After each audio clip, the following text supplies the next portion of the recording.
ही जबाबदारी तूच उचलायला हवी आहेस का? माझ्याकडे स्थिर नजरेने पाहत गार्गीने विचारलं. तुमच्याच एका कथेतलं एक वाक्य तुम्हाला ऐकवू का? अवश्य. म्हणजे भेटत नसलीस तरी वपू काकाच्या कथा तू वाचतेस हे मला समजेल. मागच्या दिवाळीतील कथा. कथेचं नाव श्रावण, दिवाळी अंकाचं नाव मोगरा आणि वाक्य आहे, सावली देऊ शकणाऱ्या वटवृक्षानं विश्रांतीला आलेल्या पांतस्ताला बाकीची झाडं सोडून तुला नेमका मीच सापडलं का असं विचारायचं नसतं. गार्गीचं वाक्य संपताच मित्र म्हणाला, वपू, भारताची ही आजची 12वी विकेट. मी मग गार्गीशी सगळ्यांची ओळख करून दिली. गप्पा मारता मारता गार्गी पलीकडच्या खोलीत गेली. मित्राने खुणेने ड्रिंक्सचं काय असं विचारलं आणि त्याच वेळी गार्गी आमचे ग्लासेस घेऊन बाहेर आली.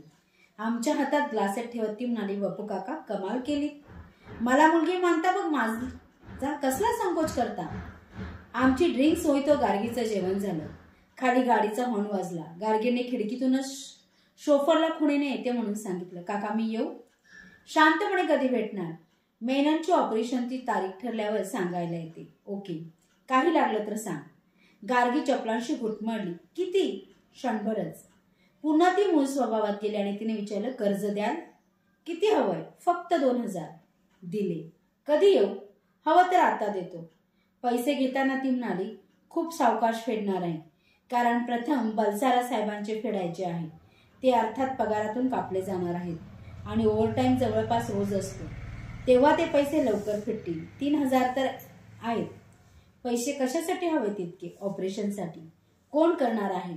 साहेबांचा पंजाबी म्हणून एक सर्जन आहे. चांगला माहितीतला आहे ना? हो. Wish you all the success. त्यानंतर गार्गी भेटली ती झोप उडावी अशा स्वरूपात प्रीतम हॉटेलात. 3-4 पुरुषांसमवेत गप्पा गोष्टीत ती रमली होती.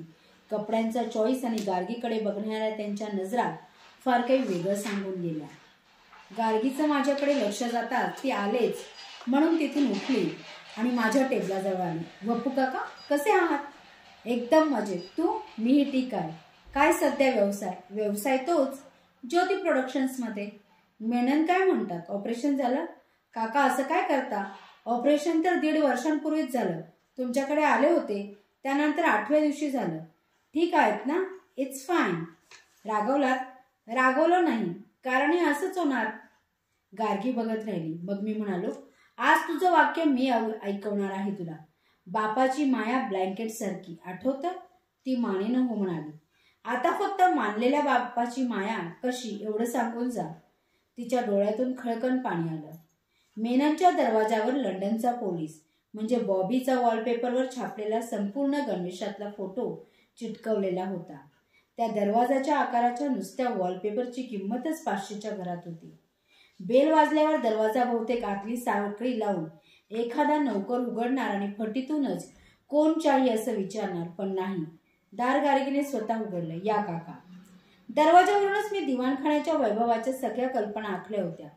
त्या मूर्त स्वरूपात उतरल्या होत्या. गार्गी आत गेली आणि थंड पाण्याचा ग्लास घेऊन आली. पाणी संपवत मी विचारलं, मेनन साहेब कुठे आहेत? आहेत ना, आत आहेत. प्रथम एक सांग, त्यांची प्रकृती कशी आहे? सगळं सांगणार आहे. त्यापूर्वी तुम्ही काय घेणार ते सांगा. चिल्ड बियर घेणार? चालेल. माझ्या हातात ग्लास देत ती म्हणाली. मोकळेपणी हो म्हणालात, बरं वाटलं. मी घेतो हे तुला माहित आहे, मग अनुमान कशाला, नाही का? मनाला पटलेली गोष्ट धैर्याने करीत राहा. हा तुमचा शेवटचा मी मागून घेतलेला संदेश आठवतो? मी काही विसरलेलो नाही. मी विसरायचा प्रयत्न करते, पण जमत नाही. का? मनाला पटलेली गोष्ट धैर्याने करावी असं सांगणारा माणूस मी आल्यावर ड्रिंकचे ग्लासेस लपवतो हे मला त्या दिवशी फार खटकलं. गार्गीच्या या उद्गारावर मी खवळलो, तरीही संयमाने म्हणालो, यापेक्षा जास्त गंभीर दखल घ्यावी असे मुकुटे घालून माणसं वापरतात. ज्यापायी मनच कायमची दुखवली जातील असं वागतात. ग्लासेस लपवण्यामागे जसा भित्रपणा आहे तसाच आवडत्या व्यक्तीच्या भावनाही जपण्याचा प्रयत्न आहे. त्याचं काय? गार्गीचा चेहरा कमालीचा उतरला. घशातल्या हुंक्यांचं ठसक्यात रूपांतर करीत तिने ग्लास तोंडाला लावला. वपू काका, मी खूप खूप चुकीचं वागत गेले हे मला मान्य आहे, पण गार्गी, एकमेकांचे कबुली जबाब घेण्यासाठी आपण भेटत नाही. तरीही जे काही तुझं चाललेलं असेल ते योग्य असेल असं मला वाटत नाही. तुमचं म्हणणं खरं आहे वपू. पण काका, हडसून खडसून सगळं विचारा, बरं वाटेल. बापाने हेही करायचं असतं. विचारा, मारा झोडा, पण परक्यासारखे राहू नका. कुणाला विचारू? मला, तुमच्या गार्गीला. शाळेच्या शेजारच्या रिकाम्या प्लॉटवर घर बांधा असं सांगणारी माझी गार्गी केव्हाच हरवली. त्या गार्गीला हे प्रश्न विचारता आले असते. ती गार्गी कुणी आहे? ती गार्गी नवऱ्याला माणसांत आणताना मरून गेली. मी चमकलो. गार्गी, नीट सांग काय ते. मेनन बरे झाले नाहीत का? झाले. 4.5 महिने हॉस्पिटलमध्ये निजून होते. पंजाबीने नंतर 3 वेळा ऑपरेशन केली. 4.5 महिने बलसाराची नोकरी सांभाळून मी मेननचं नर्सिंग केलं. मेननला त्याचा वाजवणारा हात मिळवून दिला. Now he can play violin. Really? हो. सत्यवानाचे प्राण प्रळत आणणं काय आणि व्हायोलिनचा हात आणणं काय? दोन्ही सारखंच असं बलसारा जाता येता म्हणत. सत्यवान सावित्री त्यांचं पिक्चर ना. Balsara is set percent right. Gargi नुसती हसली. काका, मला सावित्री म्हणून त्या साध्वीची टिंगल नालस्ती करू नका. तुम्हाला माझा सत्यवान बघायचा आहे का? या. मी उठलो, पाठोपाठ गेलो. गार्गीने एक दरवाजा खिडकीला केला. मी फटीतून पाहिलं. समोर मेनन नुसत्या लुंगीत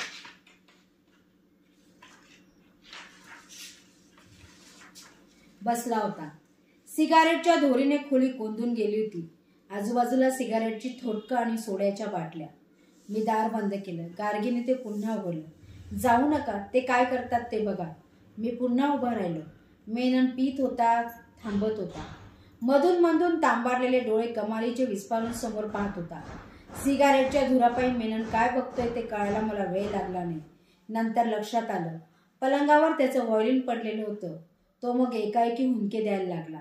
खुरडत खुरडत मेनन पलंगाजवळ गेला. त्याने व्हायोलिनला मिठी मारली. त्याचे मुके घेतले. डाव्या हाताची बोटं फिरवण्याचा प्रयत्न केला. मग त्याने व्हायोलिनला दैवत मानल्याप्रमाणे गुडघे टेकून नमस्कार केला.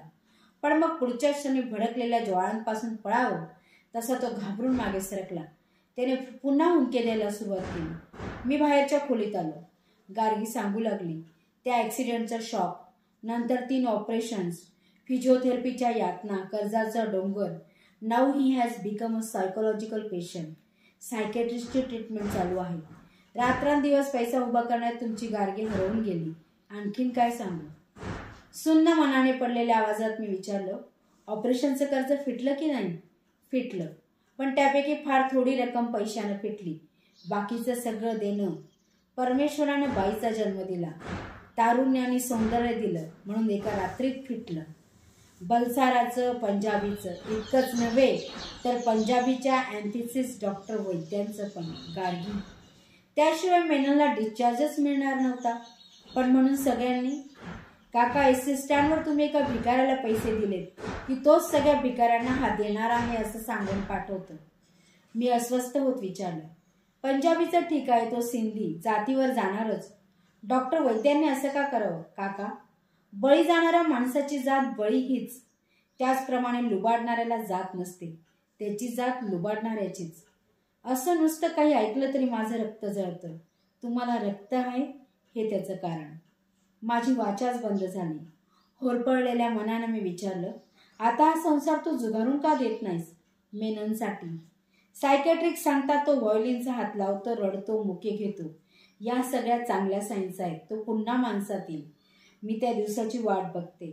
हे एक. आणि दुसरं म्हणजे स्वतःचंच आयुष्य जुगारून देण्याची पाळी आली की संसार काय किंवा सगळं जग काय जुगारल्यासारखं असतं. माणूस एकटाच जगत असतो. मेननही एकटा, गार्गीही एकटी. काका, तुम्ही मेननचं व्हायोलिन ऐकलं नाहीत. ऑफियस प्रमाणे यमदूतांकडून युरेडाईटचे प्राण परत मिळवण्याची शक्ती त्या बोटात आहे. माझं जर काही कमी जास्त झालं असतं तर मेनन माझ्यासाठी यमदूतांशी पण भांडला असता. आता तो यमयातना सोसतोय. त्याच्यासाठी मीही तेच करते, फक्त त्याचा नरक वेगळा, माझा वेगळा. मी जायला निघालो. 1 मिनिट थांबा असं म्हणत ती आत गेली आणि एक बंद पाकिट घेऊन परत आली. ते पाकिट तिने माझ्यासमोर दिलं. माझे पैसे फेडणार आहेस का? मुळीच नाही. डागाळलेला पैसा तुमच्या कर्जासाठी मला वापरायचा नाही.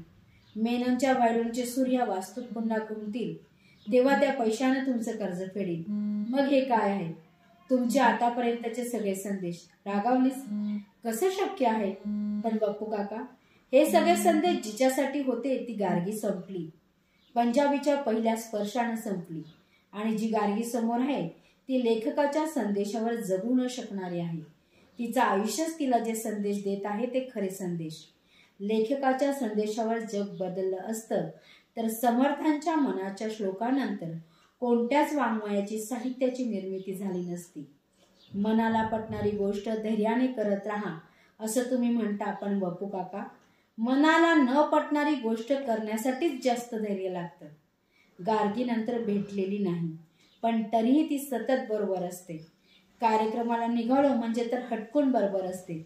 अशीच एखादी बाबडी निरागस टपोऱ्या डोळ्यांची, केसांच्या 2 वेण्या लालचुटूक रेबींच्या बोळसहित खांद्यावरून पुढे आणत एखादी भावली वही पुढे धरत सही मागते, संदेशासाठी आग्रह धरते, तेव्हा समोर गार्गी असते.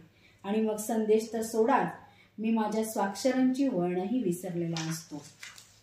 आयोजकांनी मला कथा सादरीकरणाची संधी दिली आणि वपुर्वाई या विशेष उपक्रमात मला सहभागी होता आले. यासाठी मी सर्व आयोजकांचे आभार न मानता त्यांच्या ऋणातच राहू इच्छिते. धन्यवाद.